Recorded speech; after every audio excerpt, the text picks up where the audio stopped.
प्रभु जब अपनी शक्तियों का प्रकाश करते तो लगता है कोई त्रिभुवन में जिसकी रक्षा नहीं कर सकता। उसकी रक्षा के लिए मां भवानी दुर्गा अपना भयानक रूप धारण करके महिषासुर आदि दैत्यों का मर्दन करती है। प्रभु है उस रूप में, दूसरा नहीं है। तो उनकी सामर्थ्य कितनी है? दुर्गा कोटि अमित अरिमर्दन। हरि की सामर्थ्य कैसी? अमित दुर्गाओं जैसी।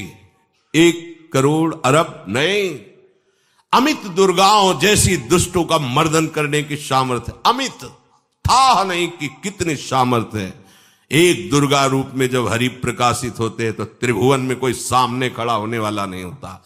मां भवानी जिस समय अपने स्वरूप में आती किसी की ताकत नहीं है। ये शुंभ निशुंभ इतने बलवान दैत्य थे, त्रिभुवन में कोई इनका बाल बांका भी नहीं कर सकता था। स्मरण किया समस्त देवताओं ने तो भगवान से ही शक्ति का प्रादुर्भाव हुआ। इतना सुंदर रूप मां भगवती का। शुंभ निशुंभ के पार्षद घूमते रहते थे, उन्होंने देखा, जाके बताया कि आपके महल में जितनी सुंदरियां उसकी दासी बनने योग्य भी नहीं है, ऐसी सुंदरी का हमने दर्शन किया। बोले मेरा जाके परिचय बताओ। बोले ऐसा नहीं लगता कि आपके परिचय बताने से केवल आ जाएंगी। तो उनका अगर ऐसा नहीं तो केश कर्षण निर्धूता गौरवा मां गरिष्यति। उसके गौरव को धूल में मिलाते हुए बाल पकड़कर घसीट कर हमारे पास लाओ। मार्कंडेय पुराण। उनके पार्षद गए और बताया हमारे मालिक शुंभ निशुंभ है, उनका आदेश है कि आप महल में चलो और आदर सहित, अगर आप ऐसा ना करती हैं तो मैं आपका निरादर करते हुए बाल पकड़कर घसीटते हुए ले जाऊंगा।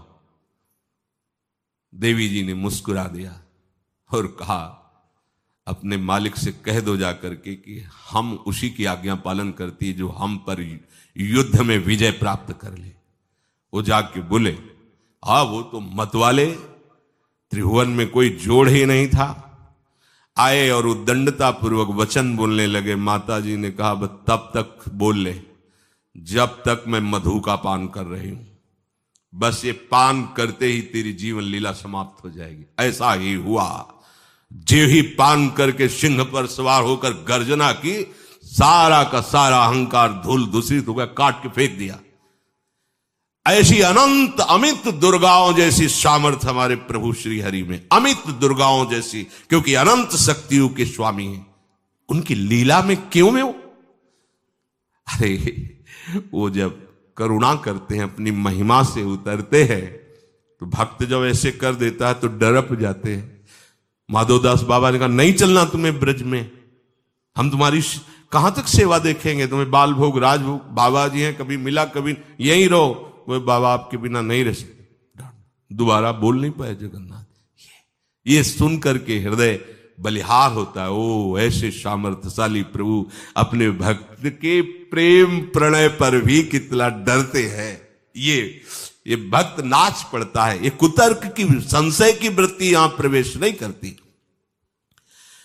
दुर्गा कोटि अमित अरिमर्दन।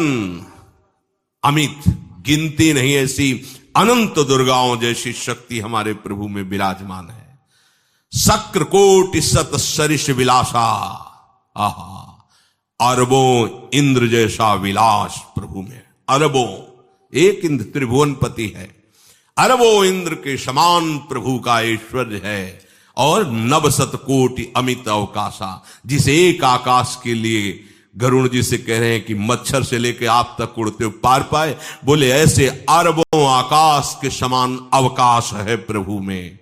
मरुत कोटि सत विपुल बल, रवि सत कोटि प्रकाश, शशि सत कोटि सुशीतल, समन सकल भव त्रास। अरबों पवन के समान महान बल है। अगर त्रिभुवन में कोई बल है तो पवन में बल है, वायु बल। बड़े बलवान देवता, बल में इनके समान कोई नहीं। इन्हीं के अंश से प्रकट होते पवन पुत्र हनुमान। और इन्हीं के अंश से प्रकट होते पवन पुत्र भीम, बेजोड़ बलशाली महात्मा। दोनों महात्मा बेजोड़ बलशाली। जेगिर चरण दे हनुमंता, चले उसगा पाताल तुरंता। जिमि अमोघ रघुपति कर बाना, ये ही भांति चले हनु। किलकार दे तो राक्षसियों के गर्भ गिर जाते थे, ऐसे महान बली हनुमान जी। और भीम का क्या कहला है? जब ये देव पुष्प उड़ करके आया और द्रौपदी जी को दिया गया, तो द्रौपदी जी ने कहा इसका जोड़ होना चाहिए, इस पुष्प का। सबसे कहा पर किसी ने नहीं सुना। भीम ने कहा कहीं भी मिलेगा मैं इससे लाएंगे।